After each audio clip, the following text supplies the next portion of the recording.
চন্দ্রী নদীর চারিদিকে এখন অন্ধকার এবং কুয়াশাচ্ছন্ন। হাড় জমিয়ে দেওয়ার মতো ঠান্ডা পড়েছে এবার। কুয়াশার চোটে নদীর এপার ওপার প্রায় দেখাই যাচ্ছে না।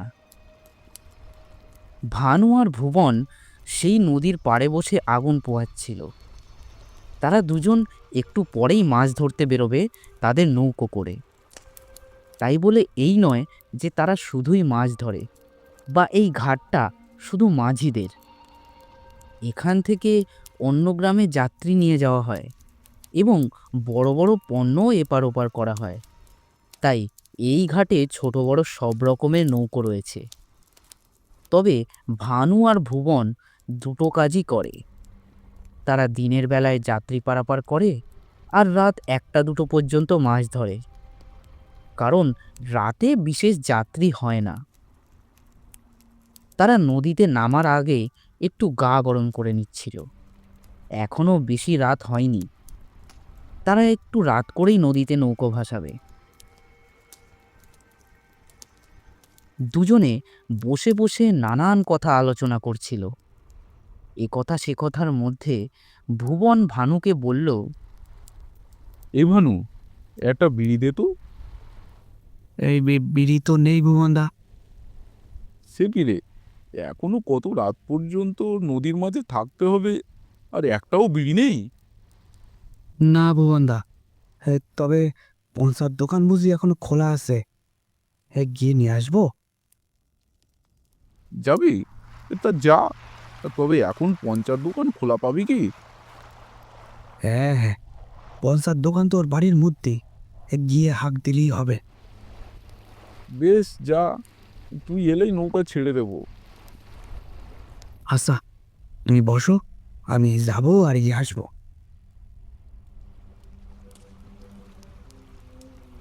ভানু তাড়াতাড়ি সেখান থেকে গ্রামের দিকে চলে গেল। গ্রামের মধ্যেই পঞ্চার বাড়ি, আর তার বাড়িতেই মুদিখানা দোকান। ভানু গ্রামের রাস্তা ধরে চলে যাওয়ার কিছুক্ষণ পরেই ঘাটের যেই রাস্তাটা ট্রেন স্টেশনের দিকে চলে গেছে, সেই দিক থেকে একজন লোক হেঁটে ঘাটের দিকেই আসছে। ভুবন লোকটিকে দেখতে পেল। সেই লোকটি এসে ভুবনের সামনে দাঁড়ালো। তারপর একটু এদিক ওদিক দেখে নিয়ে গম্ভীর গলায় বলল, বলছি বেলডাঙা গ্রামে যেতাম, যাবে? ভুবন লোকটিকে আগে ভালো করে দেখে নিল। শহুরে মানুষ, প্যান্ট শার্ট পরা, হাতে একটা বড় সড়ো ব্যাগ। তার চোখটা দেখা যাচ্ছে। সেই চোখের দৃষ্টি খুব একটা সুবিধের নয়।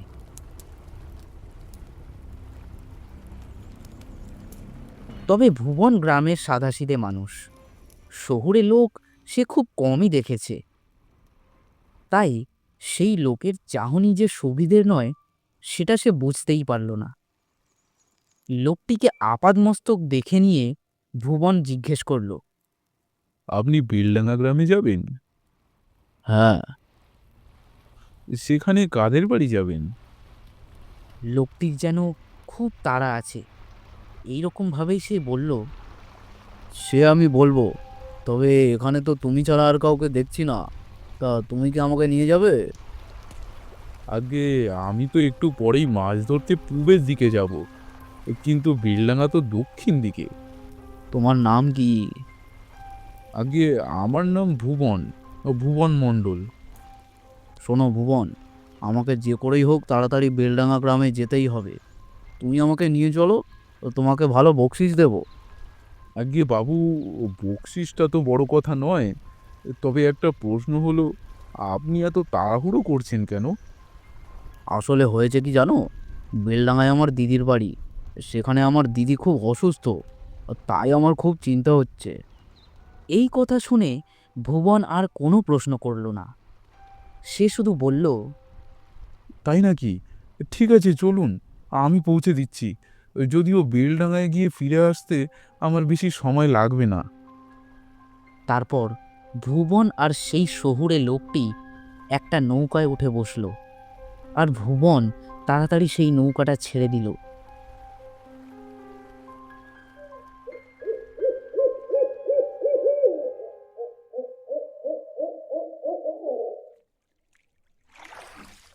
ঘন কুয়াশা আর অন্ধকার ভেদ করে এগিয়ে চলল ভুবন মাঝির নৌকো।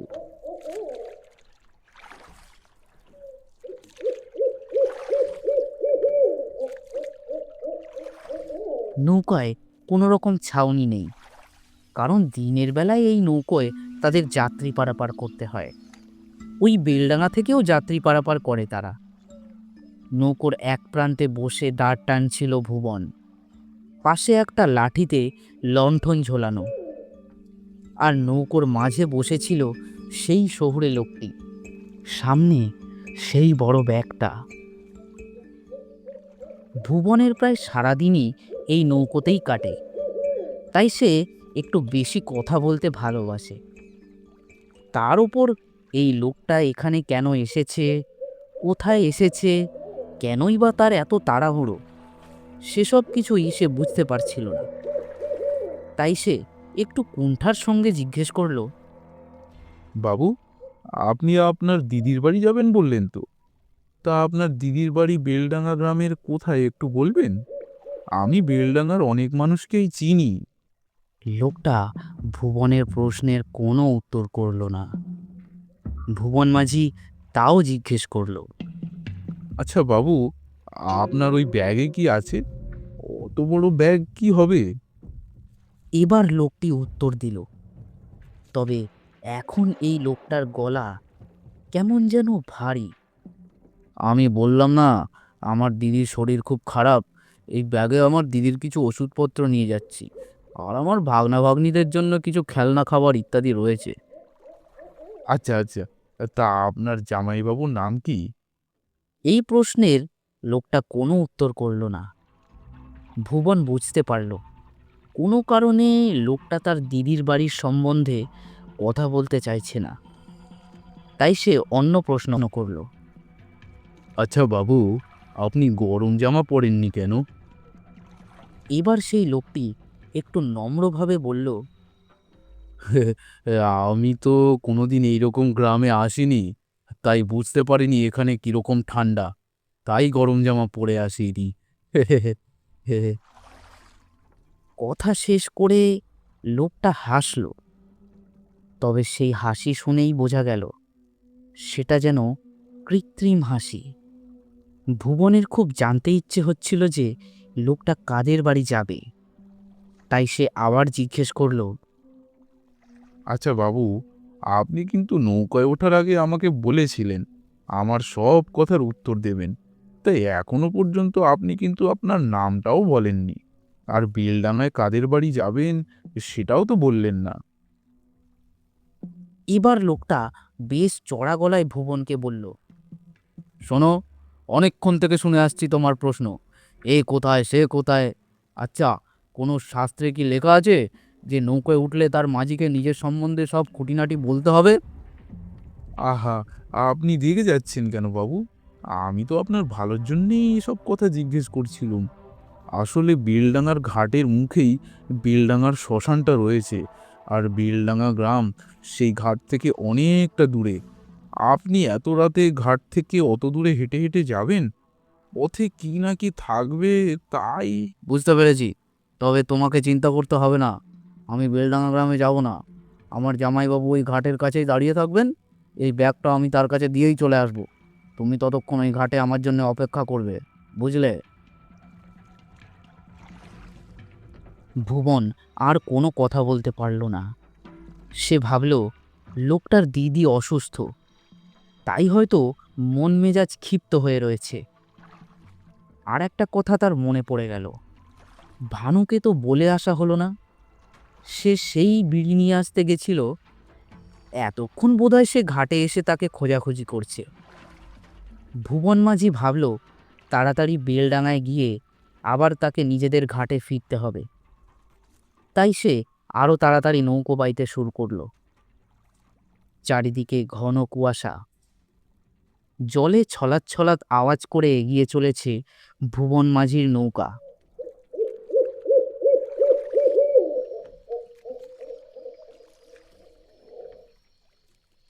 কিছুক্ষণ পরেই ভুবনের নৌকাটা একটা ঘাটের কাছে চলে এলো, তারপর পাড়ে গিয়ে ঠেকল। তারপর ভুবন লোকটাকে বলল, এই নিন বাবু, এটাই হলো বেলডাঙার ঘাট। লোকটি তখন তড়িঘড়ি করে উঠে নৌকো থেকে নেমে পাড়ে গিয়ে দাঁড়ালো এবং ভুবনকে উদ্দেশ্য করে বলল, শোনো, তুমি এখানেই অপেক্ষা করো, আমি এক্ষুনি আসছি। আর খবরদার আমার পেছনে আসবে না কিন্তু। আর ওই শ্মশানটা কোন দিকে যেন বললে? ওই তো, ও ঘাট থেকে উপরে উঠলেই বাদিকে যেই জায়গাটা, ওটাই শ্মশান। তা কেন জানতে চাইছেন? সব কথা এসে বলছি, একটু অপেক্ষা করো। আমার জামাইবাবু বোধহয় অনেকক্ষণ ধরে দাঁড়িয়ে আছেন। বলে লোকটা চলে গেল। কিন্তু ভুবন পড়ে গেল মহা ফাপড়ে। ভানু নিশ্চয়ই তাকে আর তার নৌকোকে ঘাটে না দেখতে পেয়ে না জানি কি করছে। এদিকে এই লোকটিকে তো এরকমভাবে ফেলে চলেও যাওয়া যায় না। খুব বিড়ি খেতে ইচ্ছে করছে ভুবনের, কিন্তু বিড়ি যে তার কাছে নেই। বেলডাঙার প্রায় সব মাঝিকেই ভুবন চেনে, তাই সে ভাবছিল যে লোকটা যদি একবার তার জামাইবাবুর নাম বলতো, তাহলে হয়তো সে চিনলেও চিনতে পারত। এইসব ভাবতে ভাবতে বেশ খানিকক্ষণ সময় কেটে গেছে, কিন্তু সেই লোকটির টিকিটিও দেখা যাচ্ছে না। উফ, কি বিপদ! আর কতক্ষণ যে এইরকম ভাবে বসে থাকতে হবে? ওদিকে ভানুটাও বোধহয় চিন্তা করছে। আর না, আর কিছুক্ষণ দাঁড়াবো। লোকটা না এলে আমি চলেই যাব। ভুবন নিজেই নিজের সাথে কথা বলছিল। তখনই দুজনের গলার শব্দ পেল সে। গলা শুনে বোঝা যাচ্ছে সেই দুজন যেন ঝগড়া করছে। আরে, দুজন মনে হচ্ছে ঝগড়া করছে। আর একজন তো মনে হচ্ছে ওই শহুরে লোকটা। আরেকজনের গলাও কেমন চেনা চেনা লাগছে। যাই তো, গিয়ে দেখি কি হচ্ছে। এরপর ভুবন নৌকো থেকে পাড়ে গিয়ে নামল, আর যেদিক থেকে গলার শব্দ ভেসে আসছে সেদিকে এগিয়ে গেল। কি হচ্ছে? একটু হাঁটতেই সামনে সে দুজনকে দেখতে পেল। একজন তো সেই শহুরে লোকটি, আর একজন হলো বেলডাঙা গ্রামের অখিল মাঝি।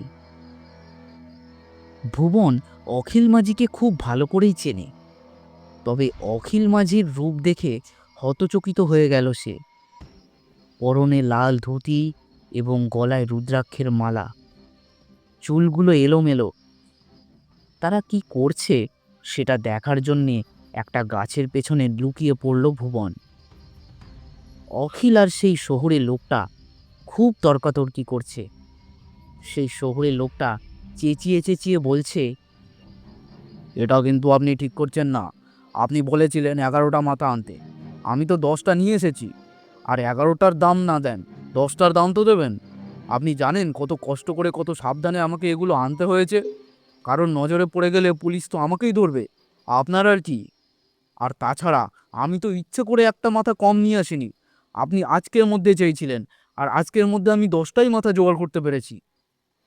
এবার অখিল মাঝি সেই লোকটিকে তাড়া দিয়ে বলল, এই যে, খুব সাবধান। আমার গ্রামে এসে তুই আমার উপর গলাবাজি করছিস? তোর সাহস তো মন্দ নয়। গলাবাজি করব, অবশ্যই করব। তান্ত্রিক না গেও ভূত, একটা সাধারণ কথাই বুঝতে পারছে না।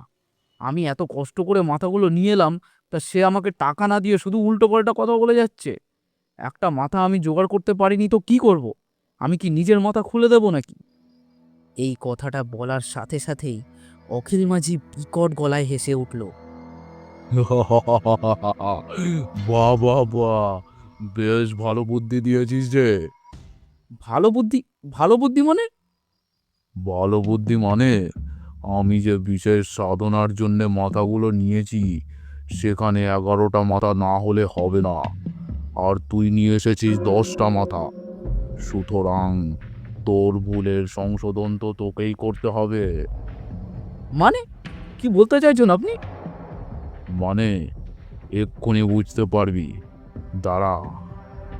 বলে অখিল মাঝি চোখ বন্ধ করে একটা মন্ত্রপাঠ শুরু করে দিল। তার সেই মন্ত্র পড়া দেখে সেই শহুরের লোকটি তাচ্ছিল্য করে বলল, "হ্যাঁ, যত সব পাগলের কাণ্ড, তোমরা গ্রামের গেঁয়ো ভূত গেঁয়োই থাকবে, বুঝলে?"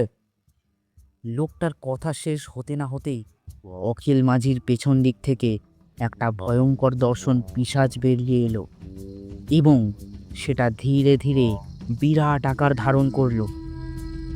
গাছের পেছনে দাঁড়িয়ে ভুবন এইসব দৃশ্য দেখছিল। এই রূপ সে কোনোদিনও দেখেনি, এমনকি দেখার প্রত্যাশাই করেনি। সে বেশ কয়েকবার অখিল মাঝির সাথে বাজারে মাছ বিক্রি করতে গেছে, একসাথে দাঁড়িয়ে বিড়িও খেয়েছে। অখিল মাঝিকে সে খুব ভালো মানুষ বলেই জানতো, তবে এই রূপ দেখে সে প্রায় জ্ঞানশূন্য হয়ে পড়ছিল। তবে তার সামনে হঠাৎই এমন একটা ঘটনা ঘটে গেল যে তার সেই শূন্যতাল কোনতেই কেটে গেল। অখিল মাঝি বলল, বেতাল, যা, ওর মাথাটা আমায় এনে দে। তারপর সেই বেতাল সামনে গিয়ে সেই লোকটির গলা কামড়ে ধরে তার গলাটাকে ছিঁড়ে ধর থেকে মুন্ডু আলাদা করে দিল।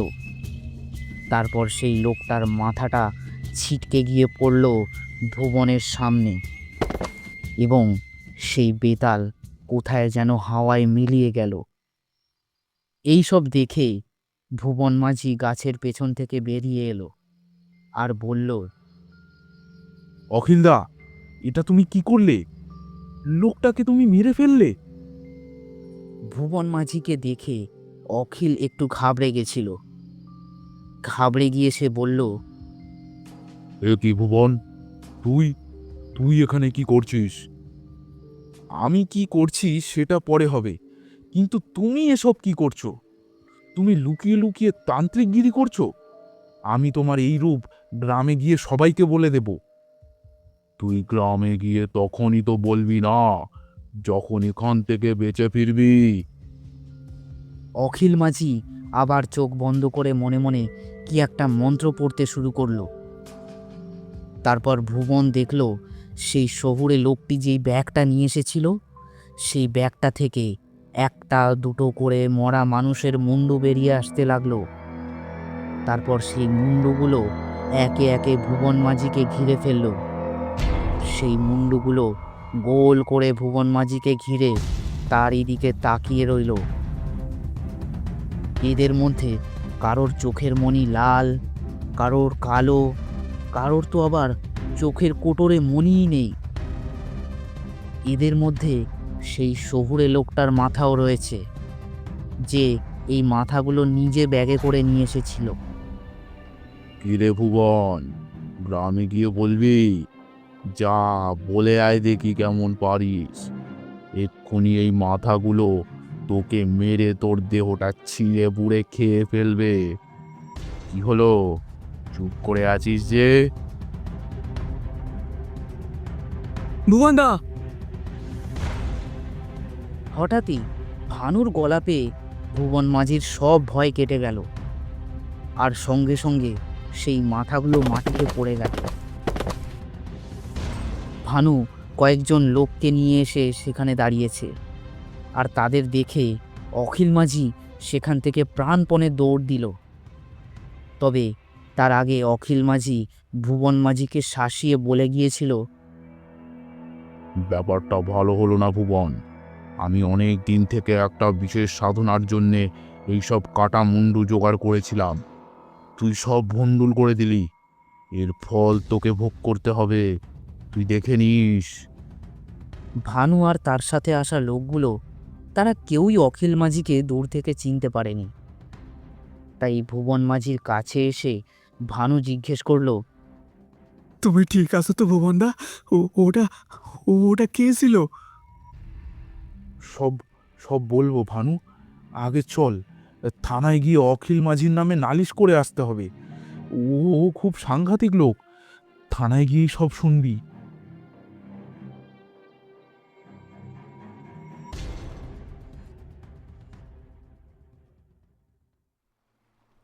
সেই রাতের কিছুদিন পর এক সন্ধ্যায় ভানু আর ভুবন তাদের সেই ঘাটেই বসে আগুন পোহাচ্ছিল। আগের দিন বেলডাঙার সেই শ্মশান থেকে তারা সোজা থানায় গিয়ে অখিল মাঝির নামে নালিশ জানিয়ে এসেছিল। তাও প্রায় 2 সপ্তাহ হয়ে গেছে। তারপর ভানু আর ভুবন দুজনেই কাজে ব্যস্ত হয়ে পড়েছিল। মাঝে একদিন থানায় যেতে হয়েছিল তাদের, তারপর থেকে ভুবন আর কোনো খবরই পায়নি। তাই সে ভানুকে জিজ্ঞেস করলো, আচ্ছা ভানু, ওই অখিল মাঝির কি খবর, কিছু জানিস? হ্যাঁ ভুবনদা, খবর একটা পেয়েছি। পুলিশ তো ওকে খুঁজে পেয়েছে, তবে ও নাকি কিছু বলতে চাইছে না। কি করা যায় বলো তো? কি আর করবি, ও তো এখন পুলিশের জিম্মায় আছে, এখন আর কোনো ভয় নেই। তবে একটা জিনিস আমি ভাবছি, বুঝলি, কি জিনিস? অখিল পালিয়ে যাওয়ার আগে আমাকে শাসিয়ে গিয়েছিল। ও বলেছিল যে ও আমাকে ছাড়বে না। ও কি করতে পারে বলতো?